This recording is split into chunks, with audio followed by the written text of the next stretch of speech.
Mesdames et messieurs de la presse, bonjour. Nous sommes ici à notre conférence de presse que je veux régulière, mais que malheureusement nous n'avons pas pu tenir depuis un certain temps, du fait de mes multiples voyages de ces dernières semaines, de ces derniers mois et d'un certain nombre d'agendas. C'est pourquoi j'ai tenu à ce que nous l'ayons aujourd'hui, parce que j'avais cette fenêtre d'opportunité ce matin. Bien entendu, l'exercice a pour but de vous permettre de poser des questions qui vous semblent pertinentes quant à l'actualité de notre pays. Mais comme de par habitude, je vais évoquer quelques points qui serviront certainement d'animation de cette conférence de presse. D'entrée de jeu, je voudrais vous dire que le gouvernement et les Centrafricains sont dans la désolation d'observer ce qui se passe dans la ville d'Alindao. Alindao, où à l'occasion d'une sempiternelle rixe entre l'UPC et les anti-Balaka, les éléments de l'UPC ont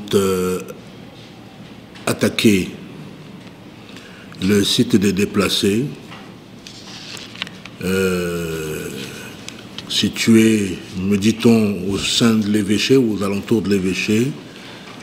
Je n'ai pas le bilan précis, mais il y a eu plusieurs morts. Il y a plusieurs bilans qui circulent. Mais vous savez bien que je n'ai pas pour habitude de me précipiter à donner des bilans s'ils ne me sont pas confirmés par des voies autorisées, à savoir le ministère de la Sécurité particulièrement, ainsi que la MINUSCA. Donc je n'ai pas les éléments précis quant au bilan. Je sais qu'il y a eu des morts. On me dit qu'un abbé aurait été tué. J'attends la confirmation par mon collègue de la sécurité, et que d'autres ecclésiastiques auraient été enlevés. Voilà les éléments que j'ai par rapport à Lindao. Le ministère de la Sécurité, aussi bien que la MINUSCA, me fait savoir que les tirs auraient stoppé depuis hier midi. C'est ce que l'on m'a dit, que l'on m'a dit ce matin encore.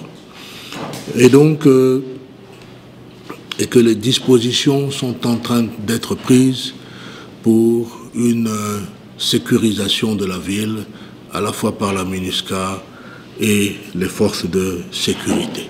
Voilà les éléments que j'ai à ma disposition sur cette désolation d'Alindao, telle que je l'ai dit d'entrée de jeu ici. Certainement que nous reviendrons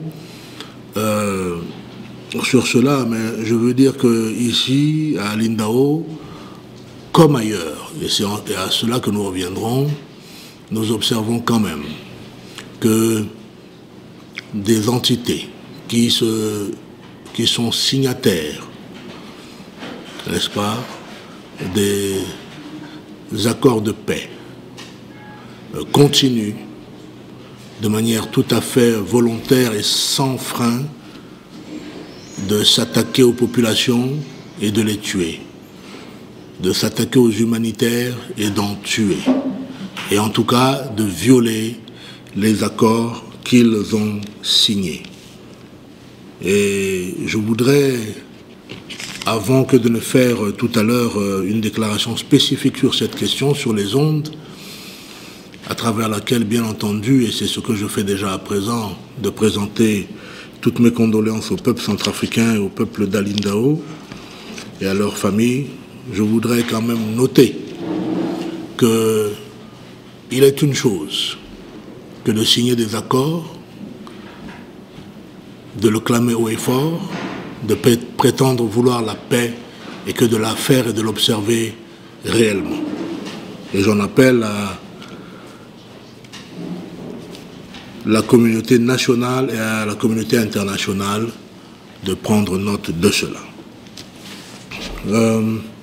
Vous le savez, une opération d'enrôlement dans les FACA a commencé avec pour objectif de recruter 1023 jeunes pour les intégrer dans les forces armées centrafricaines. Ce processus a été lancé le 5 novembre. Il y a eu un engouement certain, visible, puisque il y a eu plus de 15 000 dossiers, me dit-on, qui ont été retenus. 15 846 particulièrement. Cet enrôlement avait pour vocation de se faire sur toute l'étendue du territoire, dans les 14 préfectures et les 8 arrondissements de Bangui.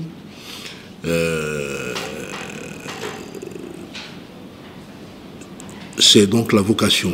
C'était la vocation, donc, avec pour objectif, puisque vous le savez, nous souhaitons avoir une armée qui soit équilibrée, qui soit républicaine, qui soit constituée de Centrafricains de toutes les régions. Les épreuves physiques et sportives, vous le savez, ont commencé. Les épreuves écrites, évidemment, suivront. Puis, bien entendu, les examens médicaux qui seront le clou, je crois, de tout cela. Certainement que vous aurez quelques questions à me poser tout à l'heure. Vous le savez, le gouvernement a décidé de reporter la JIMA, qui devait se tenir maintenant, en réalité. Le gouvernement a décidé de reporter la JIMA. Contrairement à ce que certains auraient pu dire, l'objet de la raison principale du report de la JIMA est liée à des questions d'infrastructure, c'est-à-dire de génie. Aujourd'hui, le Bambari n'a pas la toute capacité de loger tous les membres du gouvernement et tous les diplomates et personnalités nationales et étrangères qui seront là-bas. Le gouvernement avait pris la décision de réhabiliter plusieurs bâtiments publics et avait confié au génie, et a confié au génie militaire ainsi qu'au génie rural de finaliser des travaux, et cela prend du retard. Bien entendu, nous profitons de cela pour la finalisation et la sécurisation de la ville de Bambari. À cet effet, pour ce qui est de Bambari et de sa sécurisation, depuis hier, les patrouilles conjointes MINUSCA-FACA ont repris. Les MINUSCA et FACA non seulement ont repris les patrouilles, mais ont commencé à installer des checkpoints pour faire des contrôles dans la ville. Nous savons qu'une partie de la ville est encore réfractaire, et c'est à cela que le gouvernement va travailler, va continuer de travailler. Nous avons tous vécu ce qui s'est passé à l'Assemblée nationale. Certainement, là encore, que vous poserez des questions sur cette question. Mais pour moi, il était important d'y revenir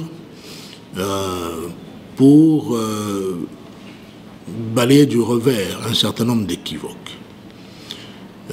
Nous avons observé un moment de démocratie parlementaire à l'Assemblée.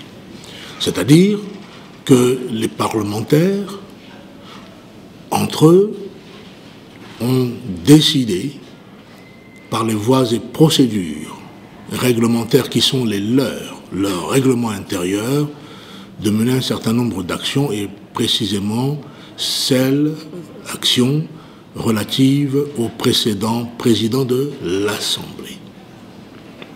Il n'y avait là que de l'action parlementaire, faite par les parlementaires eux-mêmes et en leur sein. C'est-à-dire que ce sont les mêmes personnes qui ont élu quelqu'un, ces mêmes personnes ont décidé de le destituer.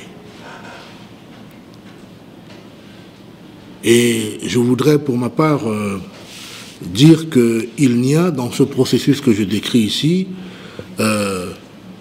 nulle part la main d'une autre entité, et en tout cas pas celle du gouvernement.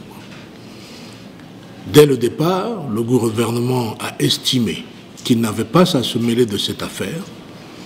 On le lui a demandé à plusieurs reprises, mais le gouvernement a estimé qu'il n'a pas à se mêler de cette affaire du Parlement.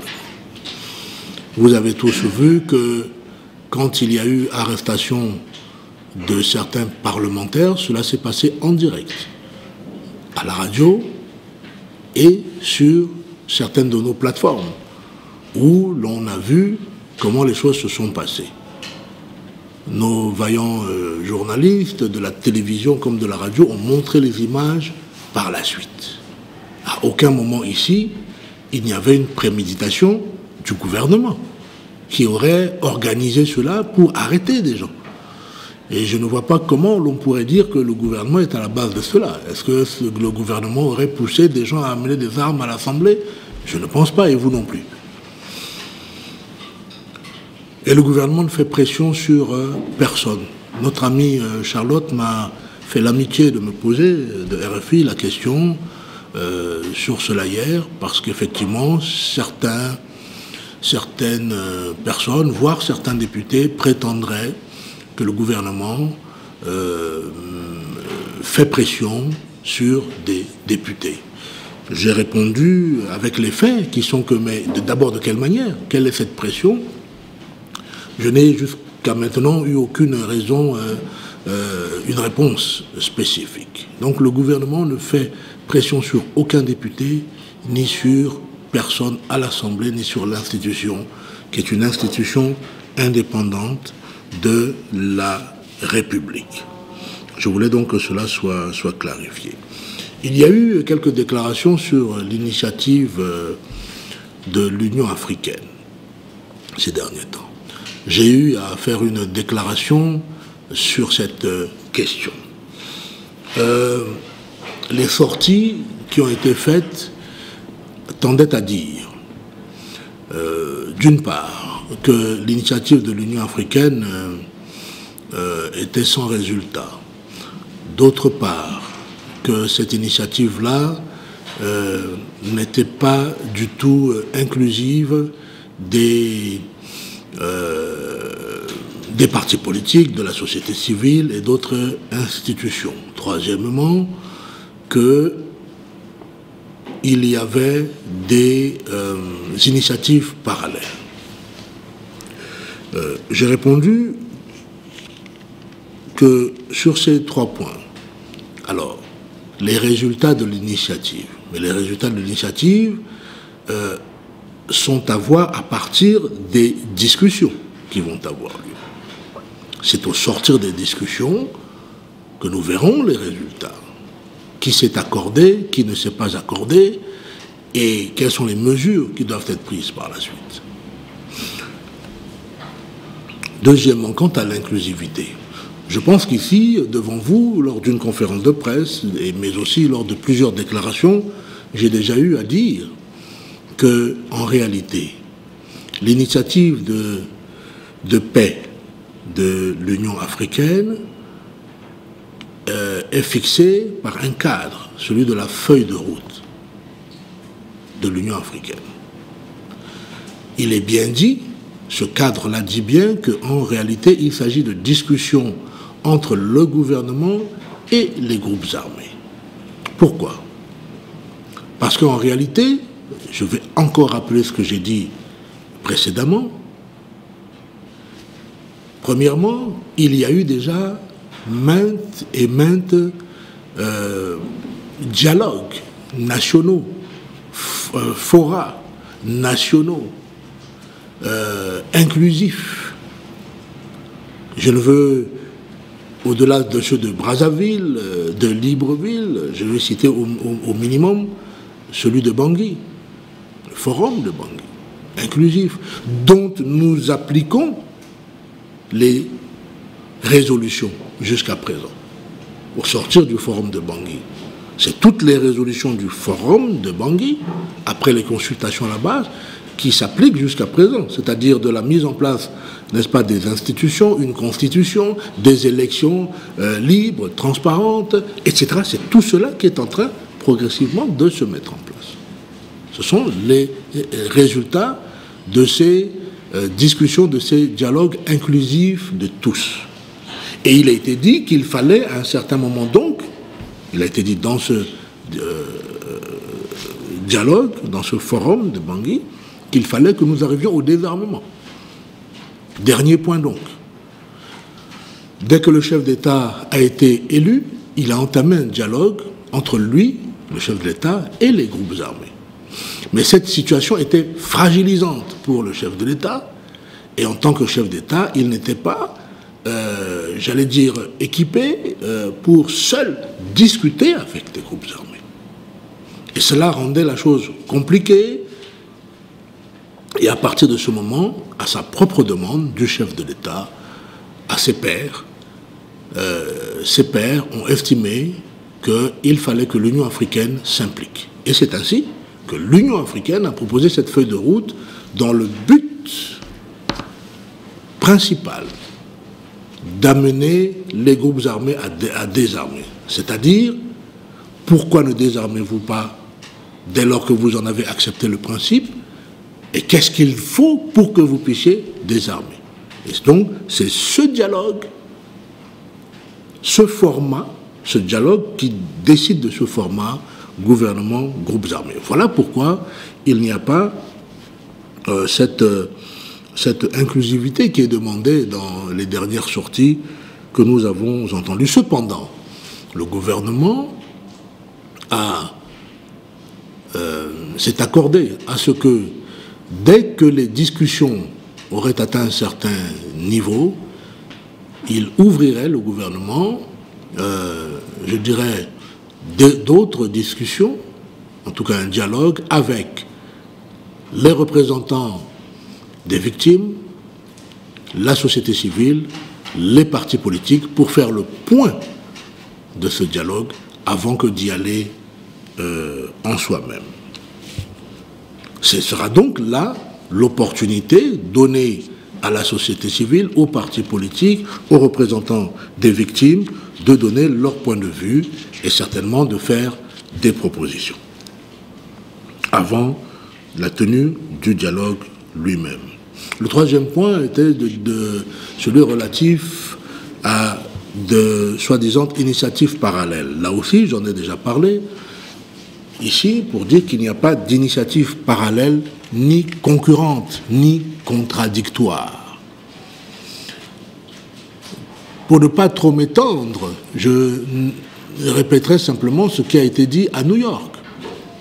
À New York, pendant l'Assemblée générale des Nations Unies, à cette occasion donc, le représentant du Soudan a fait une déclaration suffisamment claire pour dire que les actions menées par le Soudan et soutenues par la Russie ont pour but de faciliter le processus de l'Union africaine.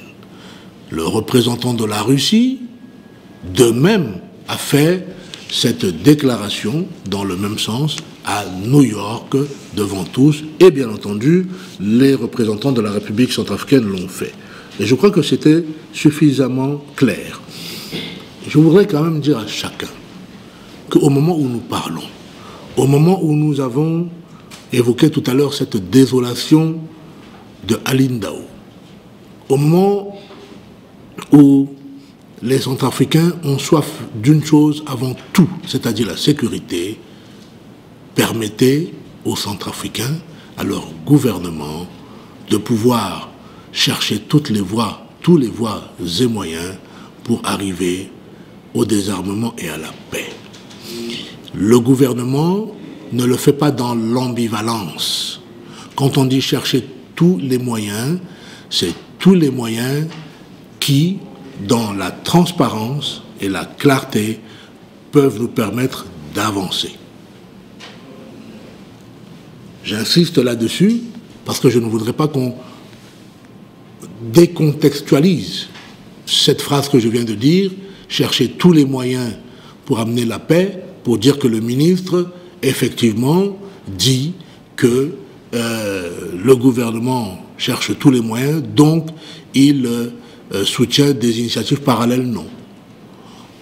Toutes les initiatives qui nous permettent d'avancer, de renforcer l'initiative de l'Union africaine et qui s'inscrivent dans ce cadre-là sont les bienvenus. Je crois que je suis suffisamment clair pour qu'on ne puisse pas déformer mes propos. Donc voilà ce que je voulais dire sur cette question de l'initiative africaine, mais en fait j'ai évoqué quelques points qui sont pour moi quelques points importants du moment pour nous permettre de commencer notre conférence de presse.